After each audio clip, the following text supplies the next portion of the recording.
Welcome everyone. Good morning, good afternoon, good evening, wherever you are coming in from all over the world. You have arrived at Unboxing Growth to stay out front. That's our marketing masterclass.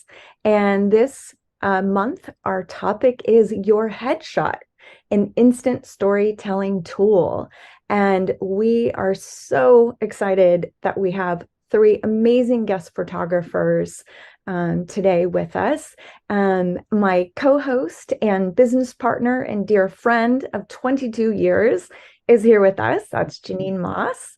Hi, everybody. It's really exciting is we've had a chance to work with all of these photographers. And so we know they have so much to share. So we're really, really stoked that we get to share them with you. Yeah. So let's jump in, shall we? Yeah.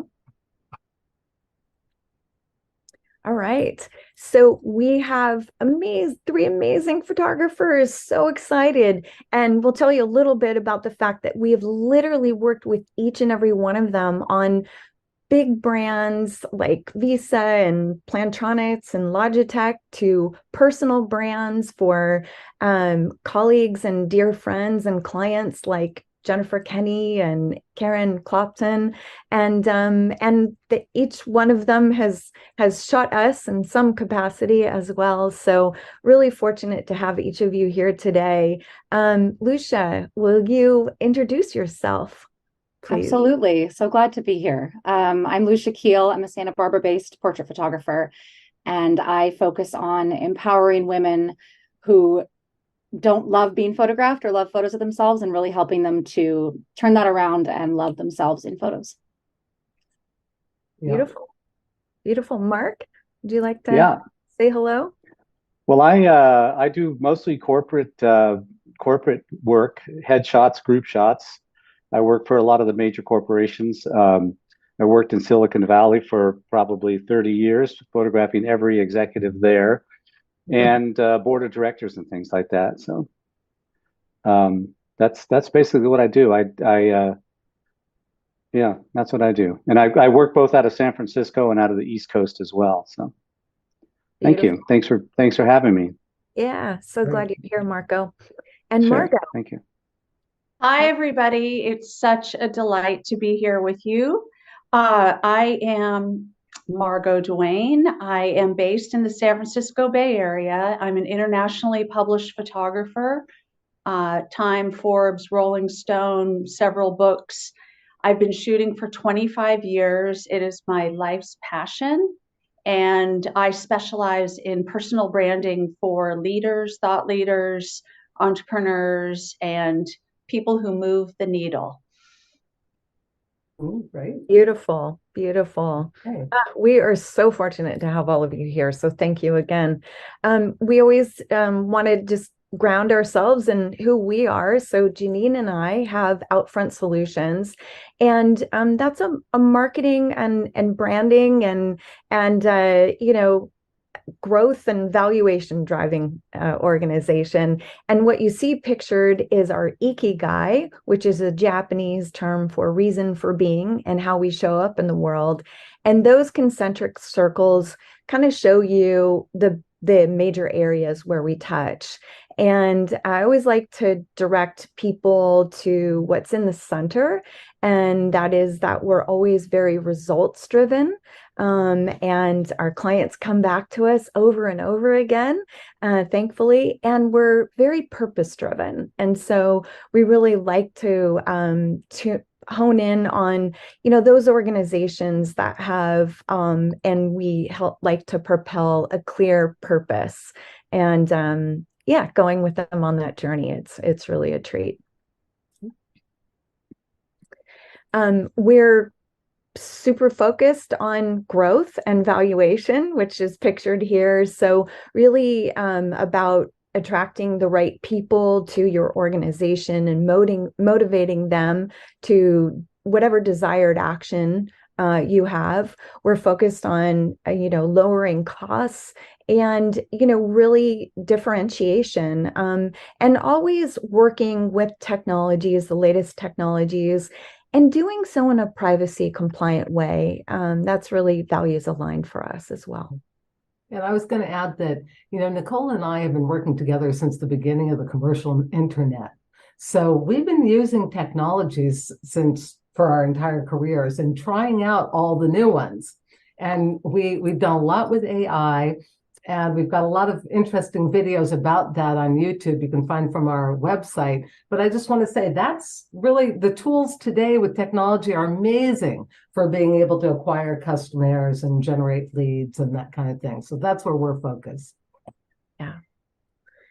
And this is just kind of shows a lot of the top brands that we've worked with. And I'll say that photography is phenomenally important, right? It's so important. In working with each of these brands, we've pretty much almost done a shoot with every single logo that's up here.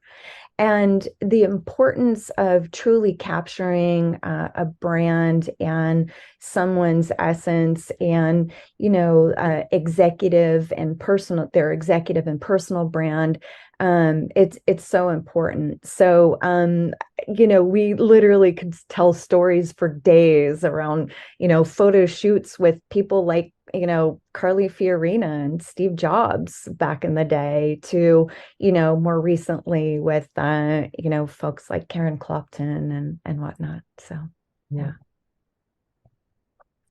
So let's jump in. So what are we going to cover today? Today is going to be full of tips. So get your pens ready or your fingers typing, because we're going to cover a lot of ground and answer a lot of the questions that are here around wardrobe changes and, where should you hold your photo shoot? Should you retouch your images? Do you really need hair and makeup? Spoiler alert, absolutely. Don't miss it. What usage rights do I need, and what formats and what prompts? So yeah, and the photographers are going to jump in and answer a lot of those questions for us, which is fantastic. Oops. So when you're planning your photo shoot, it's super important to think ahead. How am I actually going to use these shots? Do I need them for a website? And therefore, should I potentially leave some space on either side of the shot? How am I going to use them in social media, LinkedIn and Facebook and all of those formats, where there can also be a need for a vertical format, or engaging, or maybe a little fewer, a few photos that are a little less formal maybe. Am I going to use them in presentation decks, as stills, as part of videos? So it's really important to think through those scenarios so that you have a potential shot list, right? So that you are planning ahead for the usage, you have the outfits and the scenarios and, brand essence that you want to communicate. And you know what? This is also really important to prep the photographer with. One of the questions on the previous slide was, how do I prep my photographer? So generally, I know from the three of you, you like to know a lot. Does anyone want to jump in for a sec and give any guidance about prepping the photographer before you even get to your shoot? That's a big one. Yeah. Yeah. What are some of the things you do or ask for? Well, I think that one of the things that I always do, I don't know exactly how you would do this, but I research every person I'm photographing. I want to know about their kids, their family, where they live, what they like, because I've only got about 2 minutes to bond with executives, especially. Now, the three of us shoot very differently. I don't do most of the photography that I've seen that these women do, which is beautiful, is not something I do. I do corporate photography and sometimes advertising, but mostly just corporate photography in-house. And we have to know everything about that. You have about 5 to 10 minutes with each executive. And you got to get to their soul right away and figure out what they're all about so they trust you. Right. And that's how you would prepare, is just to make sure the photographer knows a little bit about who he's shooting. I try to visit the people I'm going to photograph, and I especially go and see where it is we're shooting, day or a week before. Don't want any surprises with locations. But anyway, I could go on and on about that subject, but that's a very, very good thing to bring up. Yeah. So from our side, we're always are saying, well, here's how we're going to use it, and here's where, here's the shots. We'll imagine the shots that we think we need, and then often you as photographers will say, oh, let's get this too, let's get that. But we'll come with a shot list and a brand. I know, Lucia, you like to know a lot about the brand, your brand values, so you can give them your creative briefs on brand. It's really helpful. Then they know about colors, they know about, you as a style. So there's stuff you can do. Maybe we'll cover that more later. Yeah, we will. Oops. Okay, so we just wanted to bring this up for fun. You might have recently seen that the Senate dropped dress codes for Fetterman here because he was wearing these hoodies, and he was going through some rough times, and everybody was fighting about what the dress code should be. So the Senate said, okay, we're going to just drop it. And then there was a big uprising on both sides. One of the few nonpartisan things that happened was everybody was, no, we are an august body and we must dress for the part.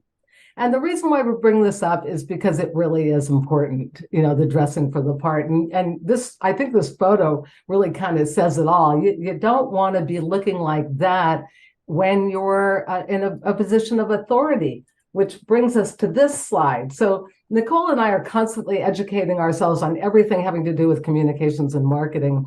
And we've just recently done a deep dive, we knew we were going to do this, into what you wear and what it means. And turns out there's a bunch of science about it. And so Scientific American did a piece on how clothes influence our performance, but a bunch of other folks did too. So we kind of summed it up. So what's really interesting, you see the second sentence, what you wear can influence your thinking and negotiating skills and even hormone levels and heart rates. Well, who'd have thunk that? I know I wouldn't, but I'm thinking about how it feels for other people, but it also feels for us. And I remember during COVID, we all talked about getting dressed for our offices, so that we would feel professional. And then we kind of let it go over time, I think, at least from the waist down we did. But then many studies show that when you wear more professional attire, the recall for your presentation is so much greater. So they did studies, and they said after 48 hours, what do you remember of these presentations? Turns out if you've got a professional outfit on, an authoritative professional outfit, it really improves recall after the 48 hours for what you presented, right? So you'll see, I think on the next slide. And I just, oh, sorry. And it's okay, because it actually, you can pop to the next slide, Janine, because it even reflects that, planning out your outfits, and especially if you are going to be in shots together, like these are examples of shots that Janine and I did with Lucia here on the call about a year and a half or 2 years ago, right? 2.5 years ago. And we really wanted to make sure that we had a range of styles and scenarios that these images could fit with. And one of the things that's important as well is thinking about patterns. And, you really don't want to have a small pattern because that's not compatible with photography. It can create these kind of crazy ziggly lines, what have you. And so in these shots, you see the one with Janine and I with I'm wearing a white jacket there. The colors and composition go really well, and you probably all seen this in our marketing because we use it really strongly, and it's showing our connection as leaders. I think it's a really beautiful shot that is so fantastically on brand for us. We also are wearing gowns or, more kind of formal attire. And, we've been using those in all kinds of different scenarios as well. And then you see shots that are a little more informal with Janine's super cool bomber jacket. And, I'm wearing a dress and what have you. And because I have a small vineyard, I also did some shots with my wine. So yeah. Janine? Well, I'll just add a couple of things, which is that we wanted to maximize the time that we were with Lucia, right? So we said, okay, we're going to do one shot. We're going to do 3 outfits. We're going to do business, we're going to do casual, and we're going to do a little more formal. So if we're inviting you to a gala, we'll probably use the one on the top right? If we're just in business, we're using the top left. And the middle one is a more social, fun thing that we would use, right? So we picked those outfits and we shot together, but then we also would get shots apart. So that headshot of mine in the middle there, the close-up, that's that same dress that I'm wearing with Nicole in the upper right. Just step away after you do the 2 together, then you can do each of you separately. So we were really able to get this large body of photography of us, which just keeps things fresh, in all of your communications. And the other thing that I would mention here is that over the years, we've done a lot to bag a lot of photography every time we do a shoot. That's what kind of the philosophy is here with these headshots. But we also do photo libraries for our clients. That's something that we've worked with Mark on a lot, like in New York City. Fly Mark in, point him at what you need to get. I remember when he shot in New York, we said, okay, get one establishing shot of each borough, get one detail of each borough, and then get one, lively action shot with people, right? So Mark was able to go off on his own and get all these things. And New York City used those for like 10 years. So you can do that too. You can pull together a big library of shots and get a lot of mileage. As Nicole said, it's 2 years later. And just one plug from hair and makeup, you can see how good it is and how important it is in these headshots, right? We love hair and makeup. And just a reminder, please, if you have any comments, questions, what have you, pop those in the chat. Yeah, we'll get to them. And thank you for the compliment. We were really happy with the shoot. Okay, so now we're going to turn it over to the photographers and let them tell you a little bit about what you're looking at and maybe cover a couple of questions that you have. So let's start with Mark. Mark, you want to tell us about what we're looking at and what we should know? Yeah, I put mostly corporate work up here. I put a photograph of an artist. I went to Buenos Aires, Argentina to photograph. And I kind of got away from the standard portrait face on. I wanted his art in the background. And I wanted it to be a compelling photo. So that's the story of this particular artist. But most of the other stuff on the bottom right, that's the CEO of Visa. They used this photo everywhere for more than a year. We did a formal portrait of him. And I'm going to say this for a second. The woman in the middle, she's from Alibaba. And this photograph on the orange is a casual photo. In fact, I use the iPhone. I've been using the iPhone ever since it came out. And the photograph of her on the left is the formal portrait shot that we did. So I do both of everybody. We do 2 scenarios. The photograph of the Visa CEO, that was in a video that their ad agency did on him. But excuse me if I'm getting off on a tangent. Bring me back if I do. But the one photograph here I wanted to add because for those of you that have to deal with any group pictures of people that have very little time, this is the board of directors of Visa. I've been shooting for them for 15 years. And then this is a shot that we set up the day before using stand-ins and just grabbed some employees, the lighting and everything. So at 7 a.m. before the board meeting, we were able to take this photograph. And it's probably the most stressful thing that any of you could ever do is a group shot of something like the board of directors. And of course, one of the things I love to tell people, this is kind of an important fact, and that is that nobody ever remembers the portraits that you did. They only remember how you made them feel. And I think that's why I keep going back to Visa. And anyway, I'm open. Any questions anybody has, but these are, time is of the essence. A lot of times with the executives, you only have 15, 20 minutes at the most, and that includes hair and makeup. So, well, yeah. one thing that I notice is that they're kind of informal. They seem a little informal, like the CEO of Visa. Yeah. Seems informal. Tell us a little bit. I mean, is it important to have a super formal one and an informal one? What are you experiencing in those kinds of shots? Well, I mean, I know we've worked together, and you know that there's very few corporations where I haven't done the global management team, Levi's, Visa, AAA, all that. All of the executives I've photographed, and they gravitate towards the informal shots. And I always tell them, in fact, when we do the sort of official portrait shot, if I'm going to call it that, like Jennifer on the bottom left, um, then I say, okay, I need 5 minutes. We're going to go take some casual shots. And I have I have the iPhone with me because the apps are amazing, and they always use those. I know this sounds crazy, but some PR people that have hired me before asked me not to talk about the iPhone. They asked me to call it the small camera because people get offended that you've been hired to go and photograph their executives and you pull out an iPhone. But the casual shots always get way more mileage than the formal portraits. I find it strange, but that's what happens.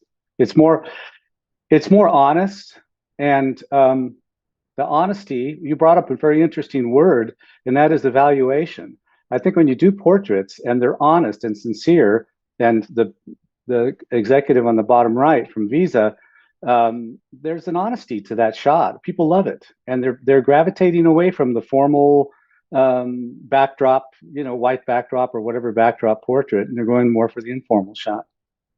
That's a beautiful point, Mark. And I think in today's world where trust is at an all-time low and Right. so important to have authenticity, you're helping all of these executives let down their guard and really show their connected human side. It's beautiful. Fantastic. Anyway, thank you. Yeah. Okay, well, I've got more questions, but let's go through, and then we'll do more questions towards the end. So, Margot, can you tell us a little bit about what we're seeing and what we should learn from this? You got to unmute yourself, though. Hi, everybody. Wonderful to be here. I've been shooting for 25 years. And I have just always been fascinated with not only how people look, what they think, what they believe, their aspirations, which sort of led me to personal branding photography. So I'm really, my jam is sharing my clients' native intelligence, their warmth, their humanity, their energy, and really everything that brought them to the moment that they are in front of my lens, I'm interested in. So I do a deep dive with all my clients, a brand discovery around what they've overcome, their very specific preferences, visual and otherwise. I want to just know it all so I can photograph the whole human. So in the upper left is Jennifer Kenny. She's a thought leader on management. She's amazing. And what I really wanted to communicate, or we wanted, was that she's an authority.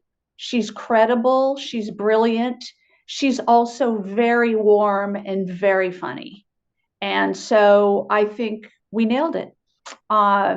And then the one in the top is Xander Soren. He's a music technologist. He co-founded the GarageBand app, and he is now producing a new Pinot Noir brand. So his brand is casual California rock and roll Pinot Noir. And this was shot for both the California market and for Japan, where he's really actively marketing. So we kind of pick up casual, cool elegance. That's sort of his thing. And then lower left, this client had, well, I shoot a variety of everybody so that they have a photo library like Janine was talking about, some formal photos, but this was sort of a personal photo of an attorney. And we decided to photograph her placed with San Francisco in the background because that's kind of critical to her career. But this is also a personal photo. She was in a transformation, and I really wanted to show her as kind of queen of the world. And what is amazing that you have to understand about photography, and particularly branding photography, it's personal and intimate, and it can be really transformational to see yourself being seen in your highest, as your highest self. So, so that, and then the photo on the right is, she is a fractional CEO, fractional marketing officer, CMO, and she's in tech. And really, what was key for her was competence, authority, and almost equally modernity. So we photographed her at the Getty Museum in the Getty Center, in Los Angeles. And we got really lucky with the light, and it was an amazing shoot. On the right is a Vietnamese immigrant who wrote a book to support other immigrants in, quote, having a seat at the table, which is what we hear frequently, that women and not underrepresented populations want a seat at the table. And so when I was shooting her, I thought, one thing that's compelling, to shoot compelling pictures, people want to see something new and fresh. Show me something interesting that's going to draw me in. And I thought, seat at the table, own the table. So somebody asked me, Janine asked me, why is she standing on the table? Number one, it's unusual. Number two, it totally exemplifies her brand. She's bold, in charge, and she's a leader. So beautiful. Questions? You had to be at the same level to shoot that. So are you standing on a table also? I'm tall. I don't remember. Maybe I was not standing on the table, no, but I'm shooting up at her. I'm shooting from a low angle. I'm not really at eye level. Yeah. Yeah. Margot, super powerful. Margot, I have a question for you. Yes. Is there any significance in the fact that she's wearing all white? There might be to her. We didn't actually discuss that. I just knew that it would play well with this background. And by the way, I loved everything you shared about clothing choices. I map what my client is wearing to each background to make sure that there's a coherent visual story for every picture. So to answer your question, I don't know, but I knew it looked good in this instance. Quick question about color since we're on it. Nicole and I just did a video shoot, and I was wearing red, and the videographer said, well, that's kind of a hard color to work with. Is that true? Should we not use red when we're having a shoot, or is that okay? I mean, it looks great to me. Looks powerful. Great question. I have no problems with red, and as you can see here, it photographs really well and powerfully. I'm not a videographer, and your videographer may have had a totally solid reason. Technically, I don't know what that might be. So I say everything, all colors are open. Most important, I want my clients to feel absolutely fabulous, and I want the visual story to be coherent. Yeah, Yeah, that makes a lot of sense with that, with the backgrounds. And you do that, rather masterfully. Yeah. Thank you. So let's hear from Lucia. All right. So I'm Lucia Keel, and that's me in the top left. And I set up a tripod to get my own headshot, but I specifically did it in my style, in my studio, so it would really represent my brand, because the brand is so insanely personal. So there really are no hard and fast rules for what you can wear, where you should shoot. You really have to, those questions you guys asked in the beginning, you have to think about, where am I going to use it? How am I going to use it? And what do I want to represent in my photos? Who do I want to see? What do I want my prospective clients to see? So I included a variety of examples to try to really show that, some brands want a lifestyle look, like these realtor husband and wife team here on the top right. And it wants to feel completely natural, like I just caught them in a moment of talking. Or below them, another one where she's not looking and we're using props. Sometimes your brand really wants you to have a laptop or be taking notes. It's really good to think about all the kinds of shots, because you don't just, if you're doing a personal branding shoot, that is, you don't just need headshots. You need possibly everything from lifestyle to a variety of looking off and using props. I also have an example of an outdoor shoot, because it's important to think about with your brand where your photo shoot should take place.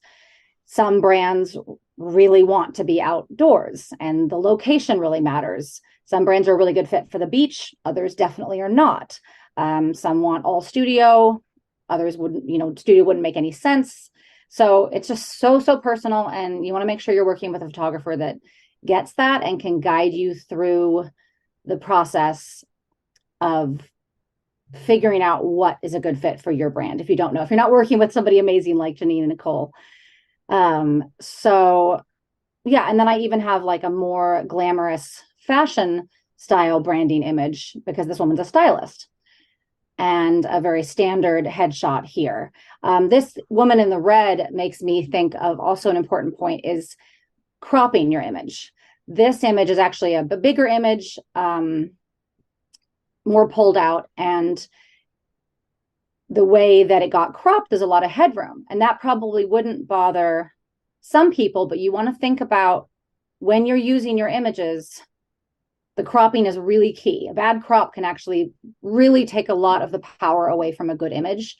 So working with a graphic designer or your photographer in how you use your images on your website, on your profile picture. I've seen so many bad crops that might only bug me, but I think it does detract from the overall impact of the image. And Nicole, I think you guys had some questions for me. Yeah, I wanted to also just kind of riff off the cropping message and whatnot, and just say something of critical importance. Trust your photographer. Listen to your photographer. She or he, they're masters. I mean, we have masters here on this webinar, and they will give you phenomenal direction. We have been very fortunate to work on a lot of shoots. So we will know usage. We will also chime in and collaborate with the photographer in a lot of ways to make sure that we're getting the shots that we need. But it's just of critical importance to listen to the photographer. They're all directors, and they're masterful at that. So, and helping you to connect with the camera. And I will say that each and every one of you has made me feel safe, and or the subject who you're photographing feel really safe and, aligned with who they truly are. And that's why these shots are just so incredible, because people are showing up completely authentically, openly, vulnerable, and also with their aspirational power. So And as the bad cropper, I want to speak up because I used these photos, I pulled them into Canva, and I'm looking at them going, oh my gosh, yeah, way too much stuff on the top. And it would change the character of the photo. And so when we're using them, and I confess I was moving pretty fast. So, and also Canva's hard, it was kind of hard to position the photos. But I just want to emphasize how I totally agree on the cropping. And you can see on the one with the red that had a little less there would up top, it would be more impactful. But that also brings me to something else, which is I've also noticed in a number of photos, Lucia, you photograph a lot of women. And I see a lot of really seriously plunging necklines. How sexy should we be? How sexy should we not be? How do we address that? Yeah. Not to attack you on the cropping. It was actually just a really good example of what I see everywhere and something is good to be aware of. Yeah, with necklines, it's again super personal. This fashion stylist, obviously she can do whatever she wants because it's her, that's her brand. And that's the thing is some people, a plunging neckline could work. I would say pretty much for everybody, if it's going to distract the eye, don't do it. Because the first thing people see in your photos should be your eyes, not anything else. Your eyes, your smile, your connection. The most important thing in any photo is connection. No matter what brand you're in, no matter what you're doing, you need to, it's your very first impression, your 2-second chance to make that connection, to feel relatable. So if a plunging neckline is going to mean the eye is directed there first, then I would highly advise against it. But it can depend. Yeah. One thing that I learned from Lucia that I didn't know before our shoot, which was really valuable, is you said, smile with your eyes. And I realized that I wasn't smiling with my eyes. I mean, we all think about that, but I wasn't. And it really took a little practice to learn how to smile with your eyes. So everybody on the call, go to the mirror and see if you can practice smiling with your eyes. It makes such a difference. It really does. It's the thing I tell all my clients. I actually want to make a video recording of how to do it and send it out ahead of time because it is something that they learn over the course of the shoot. And as you said, it takes some practice, but it's, getting that genuine smile and that light in the eyes and having that light stay on, even when you're not smiling, is challenging, but it makes all the difference. Excellent. Oh, Nick, you're on mute. That speaks to the energy that you bring to the shoot. I'm actually, shoots are rather exhausting. So a pro tip is get as much sleep as you possibly can before. I know typically we're all really excited. I'm excited if I'm, helping to produce a shoot or, the subject of the shoot, but try to get a lot of sleep, hydration, invest in the hair and makeup. Please. Oh, yeah. Absolutely pays off. I mean, all of these images are phenomenal because there is flawless hair and makeup done. And I will speak to that. It's every one of my shoots includes professional hair and makeup, as you guys experienced, because nobody should have to deal with that on their own and finding an artist. And there are so many really awful makeup artists, Sephora counter style. So you really want to work with a pro. And so ideally working with a photographer that does include hair and makeup. And I also wanted to add that in a photographer who really knows how to pose, because it's not your job to be photogenic. It's not your job to know how to pose, to know what to do with your hands. So really trying to find a photographer who knows what they're doing, knows how to guide you, direct you, as you guys said, and make it easy, because then your light can shine through and you can capture images that really feel like you and feel authentic and jump off the screen. So. Fantastic.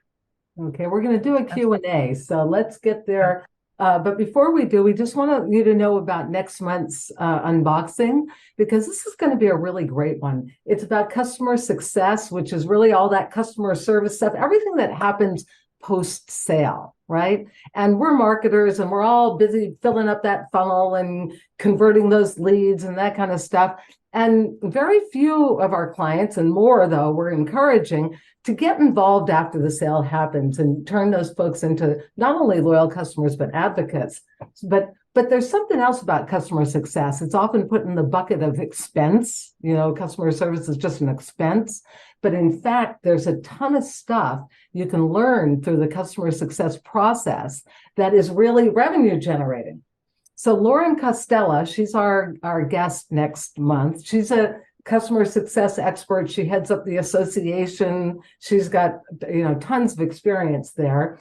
And she's going to show you how to find hidden value propositions, things you didn't even think of to promote, which is fantastic.